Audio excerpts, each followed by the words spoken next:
E se você está assistindo ela pelo YouTube, que em breve ela também vai para o YouTube, editada, encurtada, com efeitos especiais.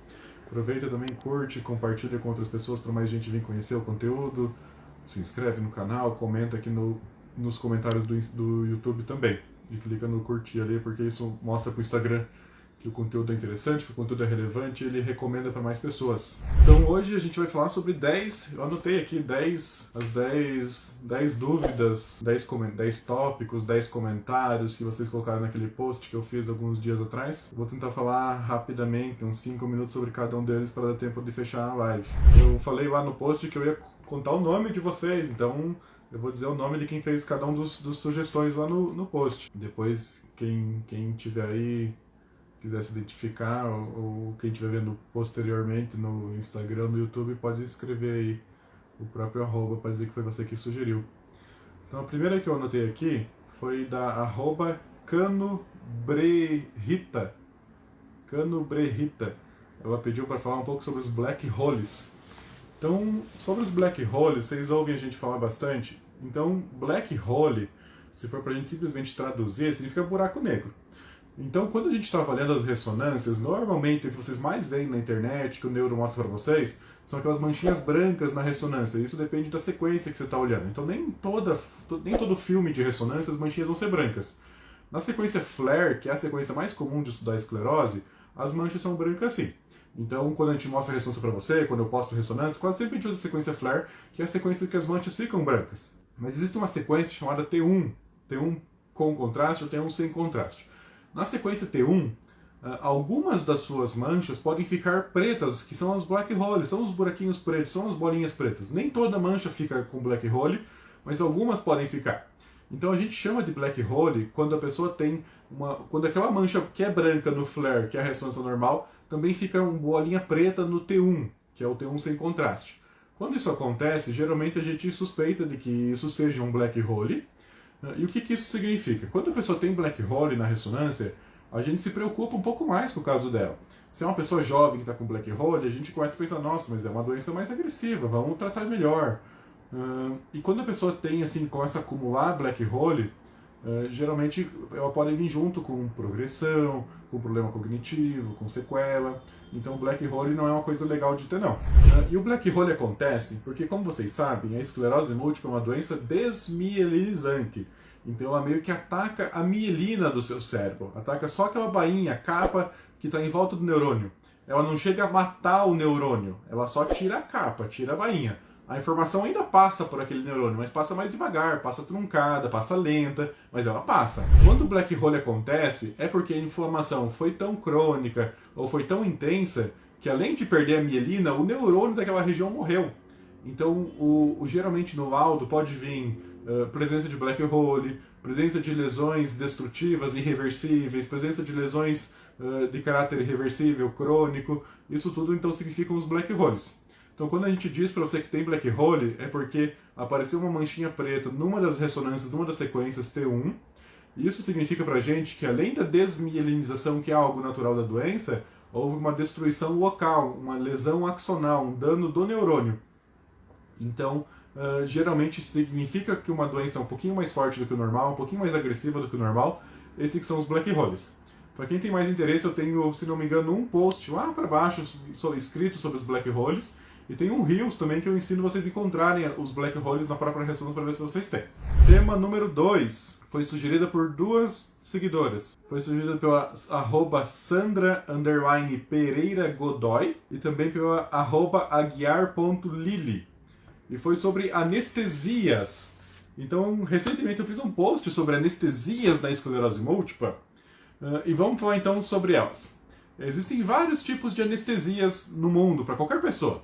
Existe anestesia geral, que você toma na veia, você apaga, tem que conectar o respirador e eles podem fazer o que quiser com o corpo, abrir a barriga, abrir o peito, abrir a cabeça, faz o que quiser. Existe só a sedação, que é mais ou menos o que vocês fazem na ressonância, que vocês fazem na endoscopia, que é uma anestesia geral mais leve, você não chega a apagar completamente, você só dorme. Mas você mesmo que continua respirando por conta, não consegue fazer uma cirurgia de abrir a barriga, mas consegue fazer uma endoscopia, uma ressonância. Essa é a sedação, é um pouquinho mais leve. Existem as anestesias locais. Você pode fazer uma anestesia de dente, uma anestesia local. pode fazer anestesia na mão, no braço, no cotovelo, isso são anestesias locais. Existem as anestesias axiais, que é quando o médico faz como se fosse a punção lombar, é a hack, é a peridural, que o médico vem na sua coluna e chega no líquido da espinha, e em vez de tirar o líquido para estudar como os neuros fazem, eles injetam anestésico. E daquele nível para baixo, onde foi feita a anestesia, a pessoa para de sentir tudo. Então é usado para fazer cesárea, cirurgia ortopédica nas pernas, uma série de coisas. Basicamente, quem tem esclerose múltipla não tem restrição para nenhum tipo de anestesia. Então vocês podem fazer todas essas que eu falei, não é proibida nenhuma. Vai depender muito de qual é a cirurgia proposta. Lógico, você não vai fazer uma anestesia hack sem uma cirurgia na cabeça. Ou você não vai fazer uma sedação sem uma anestesia que tem que abrir a barriga. Então você vai depender muito do procedimento que vai ser feito. Então vocês não têm contraindicação para nenhum tipo de anestesia, podem fazer todas. Sedação, geral, hack, peridural, local, pode fazer todas, não tem nenhuma que seja proibida. O que tem de polêmica? A polêmica número 1 é sobre a hack. Então, assim, não tem problema fazer hack. As pessoas têm manchas na medula, acham que a anestesia pode mexer com a mancha, não tem problema. Se a hack for a anestesia mais segura para o seu caso, pode fazer a hack. Independente de ter mancha na medula, de ter sequela, de ter bandas, de ter líquido da espinha, não tem problema nenhum. Porque a anestesia mais agressiva para o seu corpo é a geral. Aquela que você dorme e tem que conectar no respirador. E geralmente não é legal fazer sempre essa. Então, quando é possível fazer a hack, geralmente ela é mais leve para o seu corpo, melhor para o seu corpo. Então a hack, quando possível, e se for possível para o seu tipo de cirurgia, para o seu caso, ela é boa sim, e não tem problema fazer com a esclerose múltipla. Uma das preocupações mais antigas que existia sobre a esclerose múltipla é sobre usar o uso de bloqueadores neuromusculares, que é um negócio que usa nas anestesias gerais, com medo de mexer muito com o potássio da pessoa, mas isso quase não é uma realidade mais. Então assim, qualquer pessoa, não precisa ser esclerose, qualquer pessoa que seja assim, tem uma imobilidade maior prolongada, uma sequela de AVC, pessoa que bateu o carro e tem paraplegia, fica na cadeira de roda, que não mexe as pernas, que tem os músculos muito parados por muito tempo, eles podem meio que acumular potássio dentro deles. E quando a gente faz uma anestesia geral que precisa usar bloqueadores neuromusculares, que é para paralisar todos os músculos do seu corpo, pode ser que esse potássio saia do músculo e entre muito rápido no seu corpo, fazendo uma hipercalemia, que é um aumento do potássio e com algumas complicações. Mas isso não é algo tão comum hoje em dia, é totalmente manejável. Então, em relação a anestesias, como regra, não tem nenhuma que seja proibida, não tem nenhuma que seja preferida às demais. Basicamente, vocês seguem as mesmas recomendações do que a população geral, que é a anestesia mais indicada para o seu tipo de cirurgia. Tem que pesar também o seu risco cardiovascular, se tem problema no coração, se não tem, idade, outras coisas. Então, basicamente, a anestesia não leva muito em conta saber se você tem esclerose múltipla ou não. Vai querer saber o seu tipo de condicionamento físico, os seus problemas cardíacos, diabetes, pressão, tireoide, essas coisas assim. Mas o fato de você ter manchinhas na medula ou não ter, se você ter uma sequela ou outra ou não ter esclerose ou não, tomar um remédio X, Y, Z ou não tomar, provavelmente não vai interferir nada na sua anestesia. Então, todas elas são muito seguras, são muito eficazes, e eu recomendo sempre que você faça a que for mais indicada para o seu caso. Em último caso, em última dúvida, você vai conversar com o seu neuro e vai seguir o que ele falar, mas meus pacientes eu libero praticamente todos os tipos de anestesia e vai depender muito mais dessas outras situações do que da própria esclerose múltipla. O terceiro tópico foi sugerido pelo @NiciusPix, NICIUSPICS, NiciusPix. E foi um comentário grande, mas resumindo, ele quer saber qual é a real eficácia das medicações para os quadros progressivos de esclerose múltipla. Eu tenho muitos seguidores que têm esclerose múltipla primária progressiva, secundária progressiva, e vocês realmente são órfãos assim de bons tratamentos, de boas medicações, porque a maioria dos estudos eles focam mais nos casos remitentes recorrentes, porque é um maior interesse da indústria de vender remédio, tem mais casos. Existem alguns casos que estão estudando casos progressivos também, tem medicações novas surgindo. Mas então, em relação à real eficácia das medicações hoje para casos progressivos. Então, como vocês sabem, existem dois tipos de esclerose múltipla progressiva. Tipo número 1, a MPP, primária progressiva, que desde o primeiro sintoma é um caso progressivo. Desde o primeiro sintoma foi só piorandinho, acumulando problemas. E o tipo número 2 é a secundária progressiva, que começou como remitente recorrente, passou lá 10, 20, 30 anos, alguns podem virar secundária progressiva, que deixam de ter surtos e começam a ficar piorandinho, todos os dias um pouquinho, acumulando os problemas de marcha, cognição, bexiga, esses sintomas assim. Então esses dois tipos de esclerose progressiva, a gente trata de maneira parecida, mas separada. O tipo número 1, que é o primário progressivo, basicamente só tem uma medicação aprovada no Brasil e no mundo, digamos assim, que é o Ocrevus, o ocrelizumab, que muitos de vocês conhecem. Então a única medicação, inclusive no Brasil, aprovada para melhorar a esclerose múltipla primária progressiva, nem tanto melhorar, mas segurar a doença para que a doença não continue piorando, é o Ocrevus. E os dados dos estudos do Ocrevus não são muito animadores assim. Então muitas vezes os pacientes falam, doutor, eu estou usando o remédio, mas ainda estou piorando. O que está acontecendo? Eu deveria estar melhor. Mas assim, os estudos do Ocrevus para a esclerose múltipla primária progressiva mostraram que usar ou não usar o Ocrevus, quem usa tem uns 30% menos de progressão, mas vai continuar tendo 70%, digamos assim. Então quem não usa o Ocrevus na MPP vai progredir um tanto. E quem usa o Ocrevus na MPP vai progredir, mas menos. Vai continuar progredindo. Os sintomas possivelmente vão continuar piorando, avançando. Foi isso que o Ocrevus trouxe de benefício para a gente nos estudos e na prática. Então não é um remédio que trava a doença, que melhora a sequela, que recupera o que já foi, ou que seja excelente para segurar a doença aqui para frente. Ele tem resultados fracos, digamos assim, leve, é o que tem. Todos os outros foram piores, mas é o que tem. O que tem é o Ocrevus, que ele ajuda uns 30%, 35% a ter menos progressão ao longo do tempo do que não usar. Então é melhor do que nada, é o melhor que a gente tem para usar hoje em dia, e a gente tem que abraçar esse tratamento, que é o que existe no momento, para a MPP, juntar com todas aquelas coisas de hábitos e atividades não medicamentosas que eu sempre falo, e tratar dessa maneira. Existem alguns estudos acontecendo aqui no próprio hospital, no INCA, a gente recruta pacientes para participar de estudos de MPP, de casos progressivos, para remédios novos, que estão vindo com boas esperanças, boas expectativas, mas hoje o que existe de maneira comercial no Brasil é o Ocrevus para ajudar na MPP. E na MSP, a secundária progressiva, o que tem no Brasil hoje para usar? Nada, zero.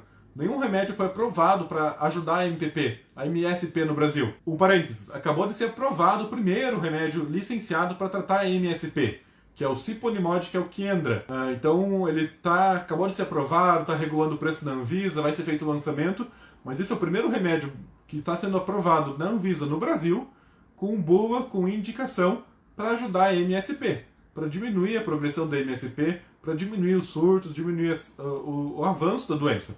Muito parecido com o Ocrevus, ele não vai travar a doença, não vai recuperar, não vai voltar ao que era antes, mas a esperança é que dali para frente a doença seja bem mais lenta, bem mais tranquila, com menos avanço, digamos assim. Antes do Ciponimod, desse comprimido chegar, o que a gente fazia? Tratava com os remédios da remitente recorrente, porque também é esclerose, mas os estudos não foram bons, mas vamos deixar sem remédio, às vezes sim, às vezes não. Então a gente usava os remédios tradicionais. Tem gente com SP, com MSP, que usa Ocrevus, que usa Interferon, que usa Natalizumab, Gilenya, e é uma tentativa de travar a doença, mas não tem resultados excelentes, bons resultados. Por isso que eu acho que agora muitos dos pacientes com MSP vão começar a usar o Ciponimod, que é o primeiro remédio brasileiro, o primeiro remédio, não é feito no Brasil, mas é o primeiro que está sendo aprovado no Brasil para MSP. E eu acho que os convênios vão ter que liberar, o SUS vai ter que incorporar, porque é uma doença órfã de tratamento, porque não existe remédio no Brasil nenhum aprovado para MSP. Então eu acho que os convênios vão incorporar rápido, que o SUS vai incorporar rápido, esperamos assim, e logo a gente vai ter um tratamento aprovado, eficaz para MSP, como eu falei, não para travar a doença, para recuperar o que já foi, mas com muita expectativa de daqui para frente ser uma vida muito melhor do que era antes. Então essa é a real sobre as escleroses progressivas. Infelizmente ainda não temos bons tratamentos, não temos boas notícias, boas expectativas, cura, travamento, mas os tratamentos estão surgindo, estão melhorando, a gente só anda para frente, nunca surge um tratamento pior do que outro, então a gente só tem, cada vez que uma droga surge, são drogas melhores, e é o que a gente tem, é o que a gente tem que fazer. Não dá para ficar sem isso. Item número 4 foi sugerido pelo @Ligia _ACEF, como montar um grupo de apoio na minha cidade. Então, Lígia, eu vou falar mais ou menos o que seja a minha opinião, assim. Então, eu não tenho uma experiência em montar um grupo de apoio. O que eu faria para montar um grupo de apoio na cidade? A gente depende muito de boa vontade das pessoas. Então, um grupo de apoio subentende-se que ninguém ganha nada para isso. Nem você, nem quem for, nem os pacientes, nem os outros profissionais. Então tem que ter uma rede de contatos, assim, ter alguns médicos que topem ir lá de vez em quando, alguns dos outros profissionais, psico, físio, enfermagem, nutrição, tudo que vocês já sabem que é importante, para ir lá de vez em quando bater papo com vocês. Começar a reunir os pacientes, os conhecidos, então começa com um grupo do WhatsApp, grupo do Instagram, Telegram, onde for. Começa a movimentar mais digitalmente, até que vocês comecem a combinar encontros presenciais. E a partir disso vai melhorando, começa a pedir apoio, doação, local, para vocês começarem a se reunir com alguma frequência estabelecida, trazer profissionais para falar com vocês, mas no começo mais entre vocês mesmos, um grupo de apoio entre pacientes, trocar experiências, para vocês terem um grupo de apoio na cidade de vocês. Pode tentar ver com a Secretaria de Saúde, se não ajuda, com a sociedade, com a BEM, com Amigos Múltiplos, mas sempre eles podem dar uma ajudinha para vocês. Mas não tem receitinha de bolo e não sei mais detalhes como fazer, como eu começaria. Então, ainda para falar um pouquinho sobre os grupos de apoio, o que tem que deixar sempre bem claro para quem vai em grupo de apoio ou quem vai participar, já recebi muita reclamação de pacientes sobre grupo de apoio da seguinte maneira: ah, doutor, eu acabei de ter o diagnóstico, eu fui lá, mas saí muito mal. Porque eu fui lá, eu não tenho nada, tô super bem, mas eu cheguei lá e tinha alguém na cadeira de roda, tinha alguém com sequela, tinha alguém mais velho, tinha alguém isso, alguém aquilo. Mas mais uma vez a gente volta no que eu já falei algumas vezes, que cada esclerose é única, você não pode se comparar. O diagnóstico daqui em diante eu acredito que vai ser muito mais leve do que quem teve diagnóstico 10, 20 anos atrás. Quem tem diagnóstico hoje, 2022, já se encontra às vezes muito rapidamente com medicações de alta eficácia que tem mais de 90% de controle sobre a doença, comparado com quem teve diagnóstico 30 anos atrás, que ficou muitos anos sem remédio, muitos anos com remédios fracos, e a pessoa infelizmente foi acumulando problema. Então, se você tem esclerose múltipla, se você vai começar a acompanhar com algum grupo de apoio, às vezes até no próprio Instagram, eu já recebi gente que falou assim: ah, Antônio, eu gostava de seguir, mas eu parei por causa disso, tinha muita gente reclamando, eu comecei a ver muita gente que estava pior do que eu, me deixou para baixo. Então, é um direito de vocês, cuidem com isso. Trabalhem a cabeça de vocês antes de entrar nesses grupos, trabalhem a cabeça antes de entrar nesses grupos de apoio, para você saber que cada doença é única, que você é único, que você não pode se comparar, que você não pode ver uma pessoa que está pior que você e achar que você vai ficar desse jeito também. Você é você e você vai ficar bem. Faça seu tratamento, faça suas coisas, use os grupos e extraia deles só as coisas boas que vier a partir do grupo. Só os benefícios, as boas notícias, as esperanças, os bons relatos, as forças, faça isso. Então, um detalhezinho sobre os grupos. Item número 5 foi sugerido pela Tamires Coco, que é uma seguidora que a gente já fez live. @TamiresCoco. Como uma vida saudável é fundamental para quem tem esclerose múltipla. Então essa é a pergunta de $1 milhão, né? Então a gente já está cansado. Não cansado, porque a gente sempre fala, né? Então nunca é bom relembrar. Então um dos últimos reels que eu venho fazendo foi um pouco agressivo e criticado pelo pessoal dos tratamentos alternativos, mas longe de querer brigar com ninguém. Mas eu acho que esse é um dos pontos fortes dos tratamentos alternativos, é que além de dar as vitaminas, os soros, os tratamentos tais alternativos, eles pregam muito a parte da vida saudável. Então, eu acho que muito do controle que vem da doença a partir desses tratamentos alternativos é por conta do hábito de vida saudável que eles pregam também. Então, o hábito saudável, eu não digo que é mais importante do que os remédios, mas é tão importante quanto. Não adianta você tomar o melhor remédio do mundo e continuar fumando, acima do peso, sedentário, estressado, dormindo mal. Você vai ter surto, sua doença vai piorar, e se você controlar sua esclerose, você vai ter um infarto, você vai ter um AVC, um derrame, uma artrose, o que você quiser você vai ter. Então não adianta tratar a esclerose e continuar com os hábitos de vida ruins. O ideal é que você trate a doença com um remedinho indicado e que você consiga ter os seus hábitos de vida saudáveis. E a gente entra no Rios que eu fiz hoje, que é sobre a parte financeira também.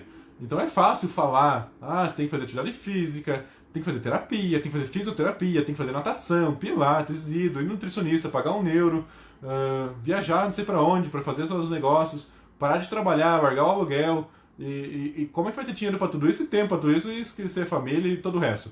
Então é importante que vocês tenham vida saudável, sim, dentro das limitações, das possibilidades financeiras, de tempo e físicas de vocês, mas na medida do possível, façam o que está no seu alcance.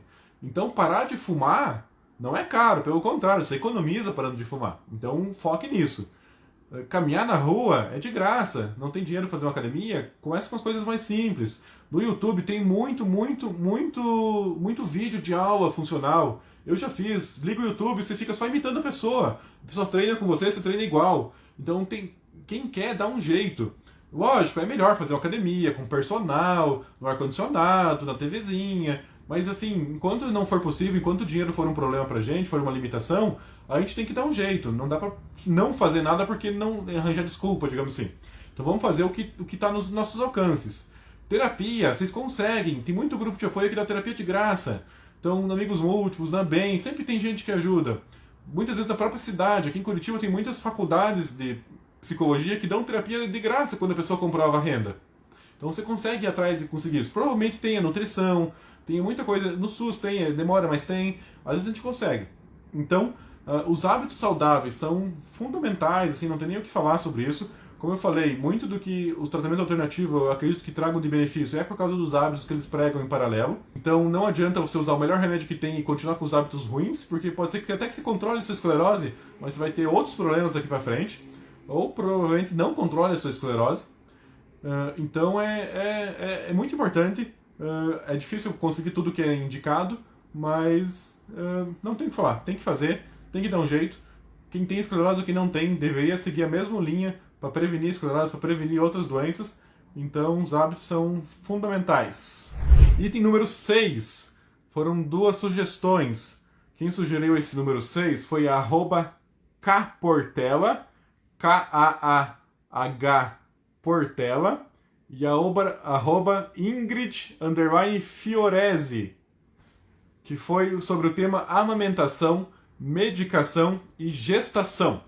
Então existem alguns estudos que dizem que em algumas escleroses, se a pessoa fizer amamentação exclusiva, dar só peito pro bebê, isso já protege ela de ter um novo surto nesses primeiros 6 meses. Lógico, tem que individualizar caso a caso, se sua doença não for muito forte, é uma possibilidade. Se der só peito pro bebê, 6 meses de doença tranquila, sem preocupações e sem remédio. Como eu falei, tem que individualizar. Se a doença for muito forte, talvez não seja o melhor para você.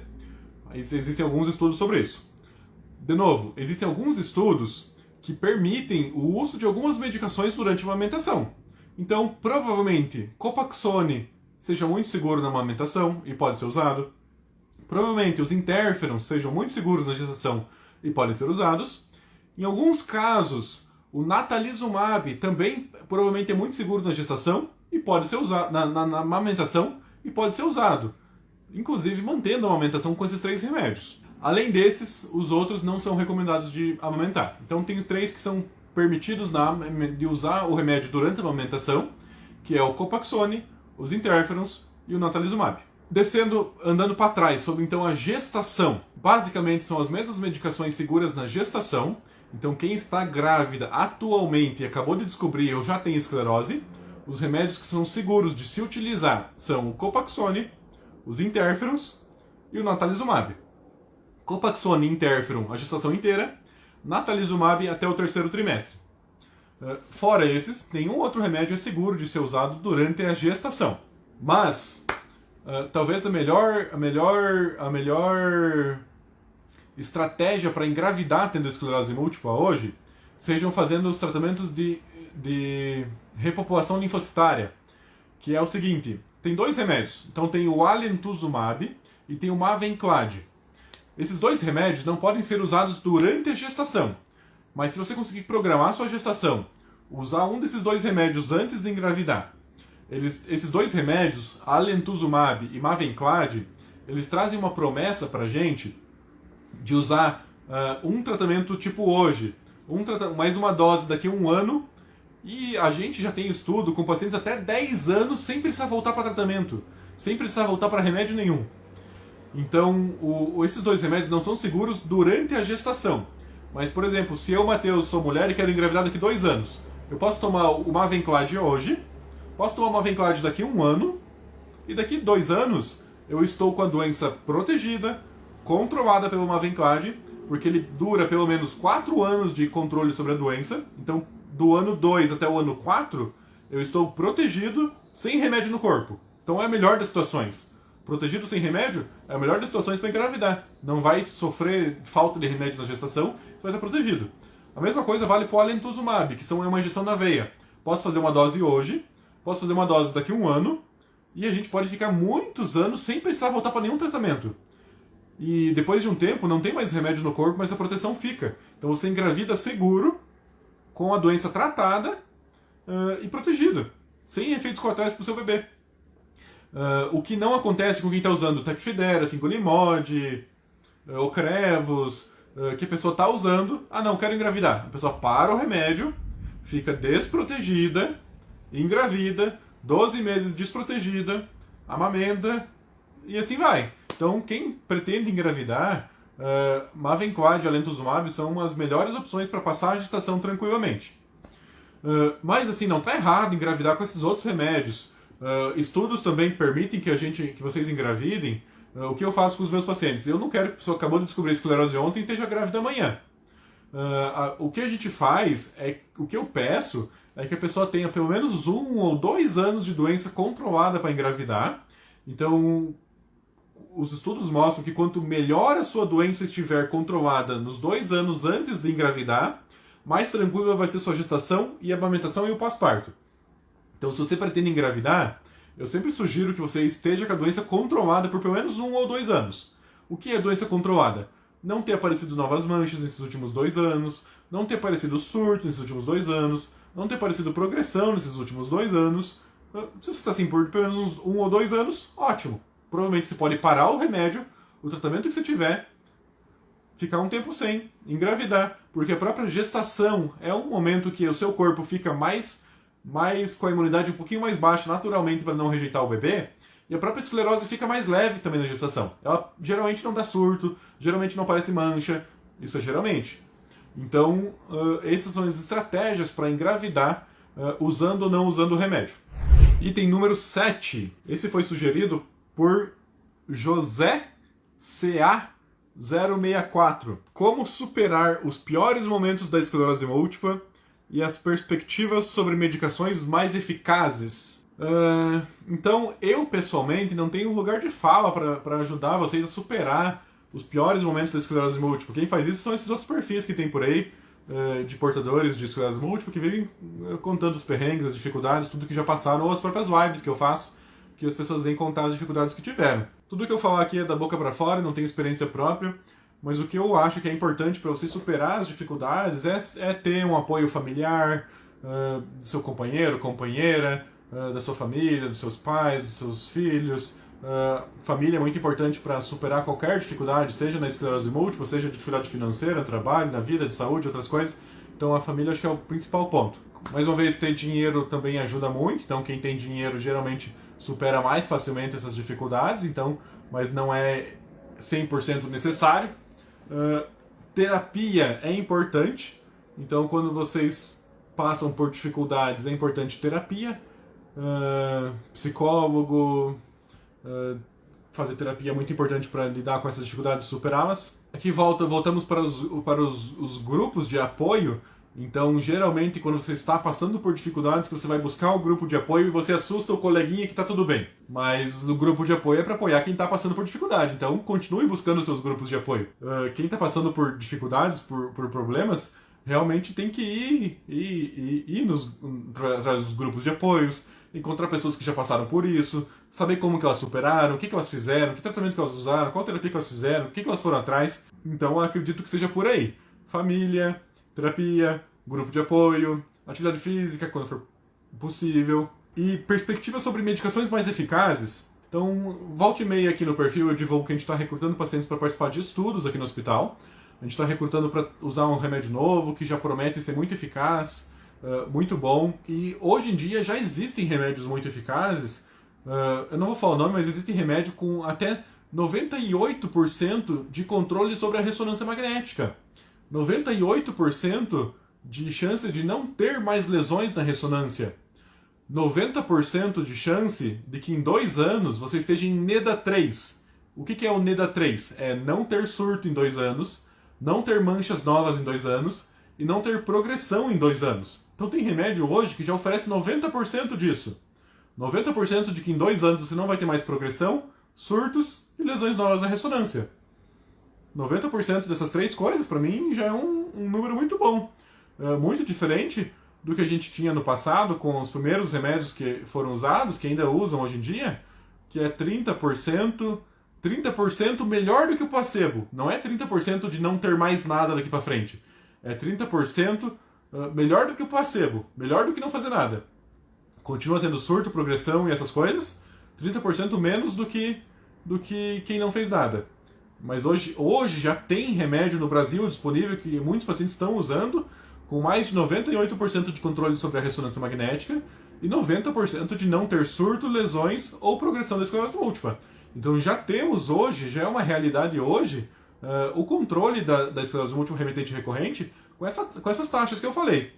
Então basta a gente chegar a essas medicações de alta eficácia, não, igual eu falo, não perder tempo com tratamentos fracos, inferiores, pode até usar, mas não fica muito tempo, não aceita surto neles, não aceita lesões nele, não aceita progressão neles, tenta subir o nível para as medicações que já são tão seguras quanto essas mais iniciais também. Essas que eu falei que são de mais eficácia, uma dessas de 98% e 90% de controle é o Kesimpta, que é o Ofatumumab, que é um que eu falo bastante por aqui. Mavenclad também tem altas taxas de controle, tem paciente que toma comprimido e por 10 anos não precisa mais usar remédio. Mais de 90% de não precisar de cadeira de roda, essas coisas assim. Alemtuzumab também usou 70%, 80%, nunca mais volta a precisar de nenhum tipo de remédio na vida. Então hoje em dia já existem remédios de alta eficácia, de uso legal, que não é mais injeção todo dia, o comprimido todo dia. Então tem remédios de alta eficácia, de alta segurança, de posologia legal. Então hoje já é uma realidade, já temos perspectivas atuais de bons tratamentos para esclerose múltipla. E como eu falei, eu sempre falo, foguete não dá ré. Então todo tratamento que vir daqui para frente, ele tem que ser melhor que o anterior. Então ninguém vai ficar lá anos e anos estudando remédio para chegar aqui e ser pior do que um remédio atual. Então todo tratamento que surgir daqui para frente vai melhorar, vai ser remédio melhor, vai ser melhor do que o anterior. Então, para o remédio ser aprovado hoje em dia, na vigilância, nos convênios, ele tem que se provar melhor do que os atuais. Então, todo tratamento daqui para frente, vai melhorar. Mas a gente já tem bons remédios hoje em dia. Número 8. Foi sugerido pela Santos Mari Brás. Como lidar com a fadiga e a desconfiança das pessoas. Então, como lidar com a fadiga? A fadiga da esclerose múltipla, vocês conhecem bem na pele de vocês, que é aquele cansaço desproporcional que vocês estão fazendo, sem aviso, sem motivo, tem que parar o que está fazendo, não aguenta mais. Então, como lidar com a fadiga? A melhor coisa para lidar com a fadiga é a atividade física. Então, vocês têm que se tornar um atleta profissional, digamos assim. Você tem que fazer tanta atividade física que para você correr 10 km vai ser de boa, vai ser do fim de semana, assim, para aquecer. Então, você tem que se tornar um atleta. Se você for se tornar um atleta, aquela fadiga não vai bater forte em você. A fadiga vai bater e você não vai dar nem bola. Ah, estou com fadiga hoje, em vez de correr 10 km, vou correr só 3. Ótimo. Então, para vencer a fadiga, você tem que se tornar um atleta. Lógico, ninguém vai correr, nem eu corro isso daí. Você tem que fazer o máximo de atividade física que você puder, que o seu corpo aguentar, que o seu tempo permitir, que a sua condição financeira deixar, que você gostar, que você se sentir bem. Então, para controlar a fadiga, a melhor coisa é a atividade física. Faça o máximo que puder. Qual? Qualquer uma. Aquela que você gostar mais, aquela que você tiver mais tempo a fazer, aquela que te trouxer mais prazer. Não tem a melhor, qualquer uma. Fora atividade física, remédios. Os 2 remédios que mais servem para fadiga, limpar a casa não conta. Tem que ser atividade física aeróbica, só se tu limpar a casa correndo. Os 2 remédios mais eficazes para fadiga, eu gosto muito da L-carnitina, que é uma vitamina. É um pouco mais natural, é um pouco estimulante para músculo. E o outro que é usado bastante é a amantadina, que é o Mantidã. Então, esses dois são os 2 remédios mais utilizados para fadiga da esclerose múltipla. A amantadina e a L-carnitina. Tudo que vem depois disso, tem alguns antidepressivos, alguns estimulantes, mas que não são muito recomendados. O mais comum é atividade física, imantidã e L-carnitina. Fora isso, algo muito importante são as técnicas de conservação de energia. O que são isso? Então, digamos que você tem uma quantidade estabelecida de energia para você gastar todos os dias. Quem está pedindo das eficácias, eu fiz uma live e é o primeiro vídeo do meu YouTube. Tem 1 hora lá que eu falo de remédio por remédio, a taxa de eficácia, o preço, efeitos colaterais, todos que existem no Brasil. Então, desde o Copaxone até o último. Quem quiser ver as eficácias do seu remédio, link na minha bio do Instagram ou no nosso canal do YouTube, só olhar o link nos stories. O primeiro vídeo lá de baixo é uma capa azul, se não me engano, que são todos os remédios da esclerose múltipla. Lá eu falo de 1 hora sobre todos os remédios, qualquer coisa você vai passando assim até encontrar o seu. Então, técnicas de conservação de energia. Se você, além de fazer atividade física, tomar L-carnitina e imantidã, algo muito importante é fazer essas técnicas. Digamos assim que você acorde com uma quantidade X de energia. Eu acordo com uma quantidade X de energia e quando eu trabalho muito, chega lá no final da tarde, eu estou muito cansado. Mas se eu não tivesse trabalhado tanto, talvez eu não estivesse tão cansado no final da tarde.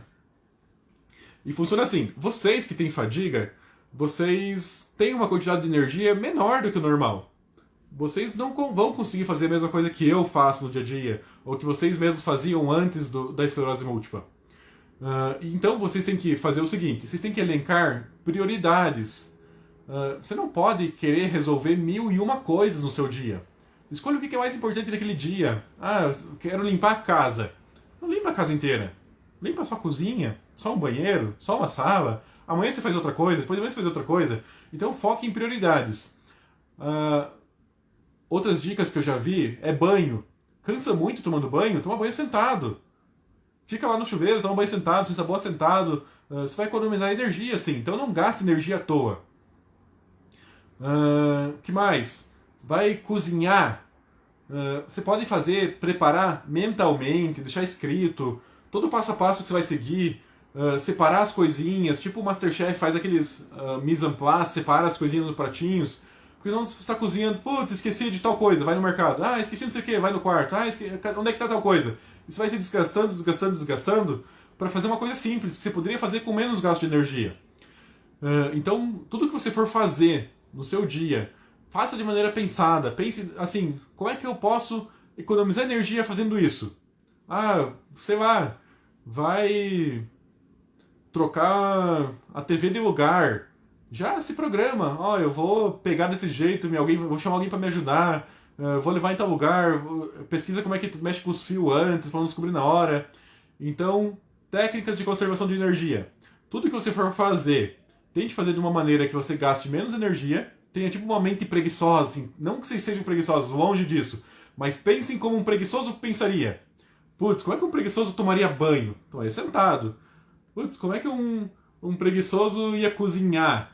Ele ia querer tudo na mão dele, ele ia querer que alguém deixasse o mise en place pronto, assim. A saladinha cortada, as coisinhas separadas. Então, pensem como vocês podem fazer aquilo de uma maneira mais econômica de energia, de uma maneira mais prática, mais rápida, sem se desgastar tanto. E também foque nas prioridades. Não faça tudo o que você deseja, tudo o que você precisa naquele dia. Dilua as necessidades. Então, faça alguma coisa hoje, faça uma coisa amanhã. Você tem que linkar prioridades. Você não vai conseguir fazer muita coisa num dia só, muita coisa importante, muita coisa que demande muita energia física e mental de vocês. Então, fadiga, atividade física, L-carnitina e imantidã e técnicas de conservação de energia. Não tem nada extra fora isso, não tem nenhum remédio milagroso para fadiga. Dormir bem, se alimentar bem, atividade física, isso é muito importante também. Terapia, não se estressar, isso ajuda demais. E a segunda parte da pergunta é a desconfiança das pessoas. Então, não tem como a gente... Assim, é tipo quebrar preconceito com outras coisas. Com racismo, com homofobia, transfobia, essas coisas assim. Não tem como a gente entrar na mente da pessoa e corrigir a mente da pessoa. Como lidar com a desconfiança das pessoas com a fadiga de vocês?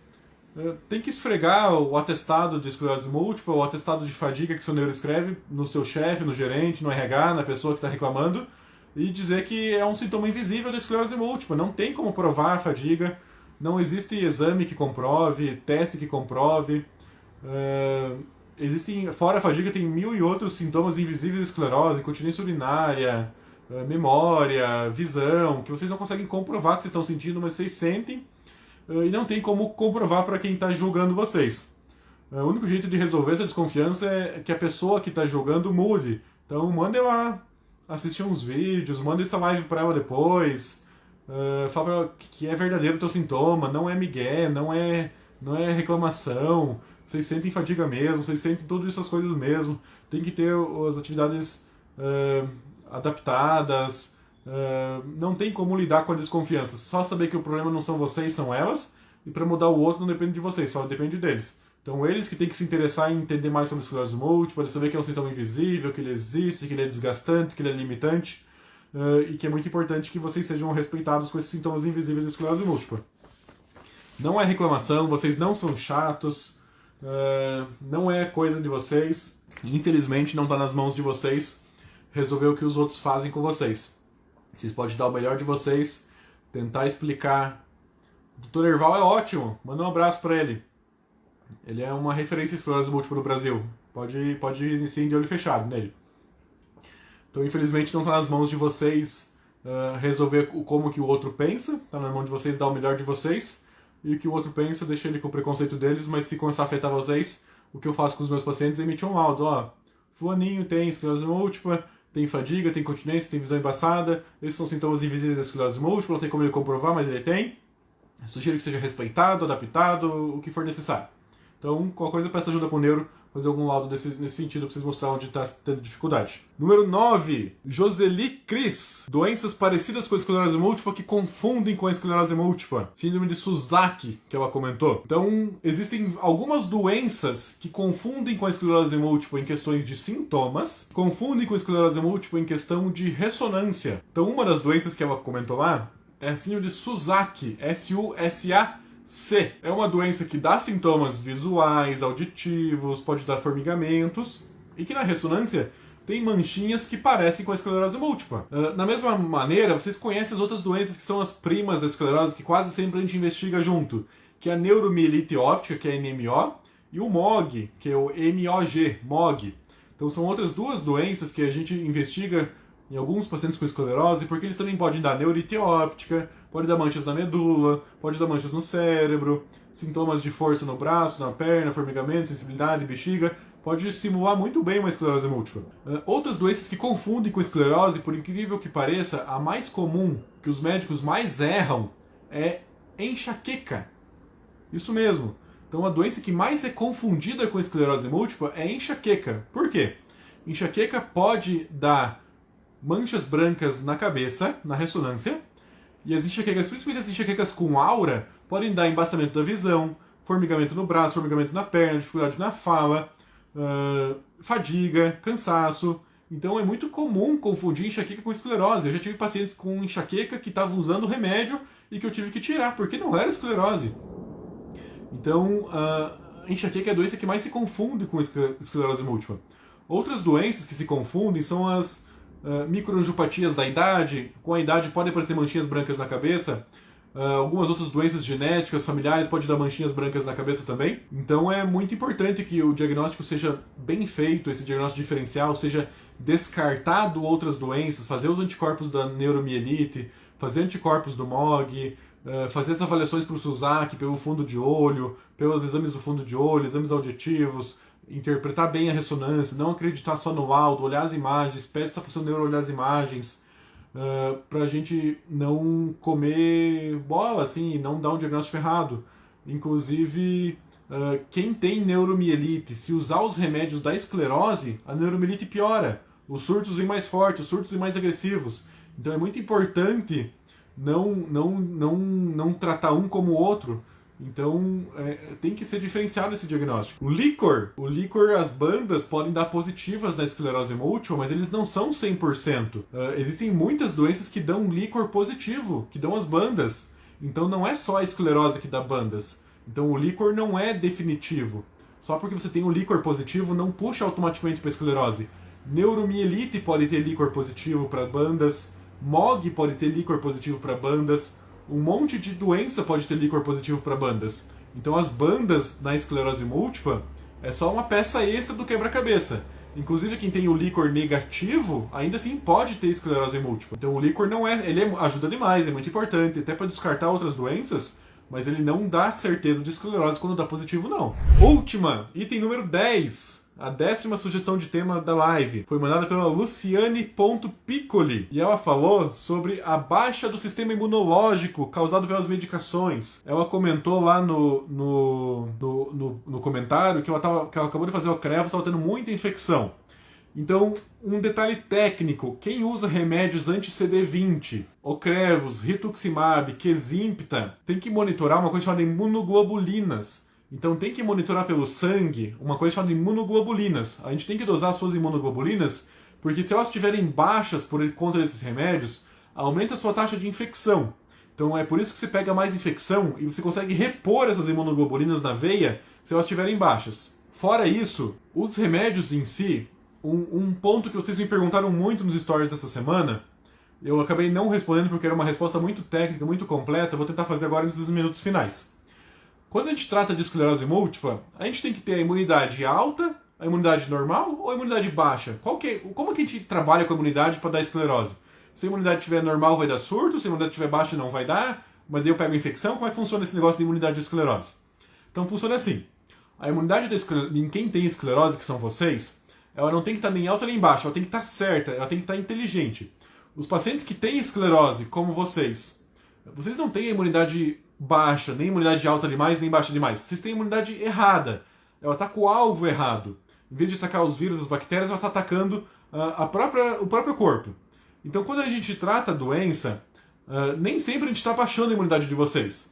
Muitos remédios são o que a gente chama de imunomoduladores, não são imunossupressores. Então, quando a gente usa imunomodulador, a gente não está baixando a imunidade. A gente está tentando só corrigir aquele erro dele. A imunidade continua normal, mas a gente está modulando ela para ela parar de se atacar. Então usar interferon, Copaxone, Tecfidera, esses remédios assim, eles não são imunossupressores para baixar a sua imunidade lá pro chão. Eles são imunomoduladores. Eles só querem tentar corrigir aquele errinho, aquele bug que deu, que em vez de atacar os vírus e as bactérias, resolveu se atacar. Então a gente só modula, nem alta, nem baixa. Mas em contrapartida, alguns outros remédios, eles são imunossupressores. Principalmente os mais fortes, digamos assim. Eles tendem a baixar um pouquinho sua imunidade para que ela pare de se atacar. Mas não é um abaixamento muito forte que vai te causar problemas como se alguém tivesse AIDS, câncer, quimioterapia. É uma baixadinha de leve, assim, digamos. Então, geralmente os remédios aumentam um pouquinho a taxa de infecção, a possibilidade de infecção, mas eles não são assim tão imunossupressores de baixar tanto a imunidade. E os pacientes também perguntam muito, quando estão usando esses remédios, estão pegando mais gripe, mais infecção urinária, o que eles podem fazer? Ah, doutor, minha imunidade está muito baixa, o que eu posso fazer? O que pode fazer? Dosar as imunoglobulinas, para ver se não é isso que está baixo, para você poder repor as imunoglobulinas. Fora isso, é hábito, vitamina, se alimentar bem, dormir bem, atividade física. Não tem problema tomar vitaminas assim para imunidade, essas vitaminas normais não tem problema tomar. Também não ajuda muito, mas não tem problema. Então, melhorar essa imunidade que vocês perguntam, que está pegando muita infecção, dá para dosar a imunoglobulina, como eu falei, e ser uma pessoa saudável em geral, ou talvez mexer com a dose do remédio na próxima aplicação, mas fora isso não tem muito o que fazer. Então, para todo mundo que ficou até aqui, que assistiu esse vídeo até o final, seja no Instagram, seja no YouTube, meu muito obrigado. Eu sempre digo que prender a atenção de vocês aqui, 100 pessoas ao vivo, num domingo, nesse horário, que tem muita gente indo pra missa, que tem muita gente querendo ficar com a família, assistir Luciano Huck, futebol. Eu gosto muito de que quando vocês ficam aqui até o final, porque hoje em dia eu sempre falo que para assistir uma live você tem que abrir mão de tudo, você para de usar o Instagram, para de usar o WhatsApp, para de usar o Facebook, não liga para ninguém. Então eu valorizo demais a presença de todos vocês aqui. Então, se você assistiu esse vídeo até o final, comenta aqui embaixo no Instagram, quando eu postar o vídeo, comenta nos comentários do YouTube. Um próximo tema para live, o que você achou de legal dessa, o que faltou, o que não faltou. Como sempre, curte o vídeo, comenta, compartilha, manda para alguém. porque assim o algoritmo do Instagram e do YouTube percebe que é um vídeo relevante, que tem bastante gente gostando, curtindo, assistindo, e ele vai começar a mostrar para mais gente que talvez tenha interesse em estar perdendo esse tipo de conteúdo. Então por hoje é isso, muito obrigado, até a próxima!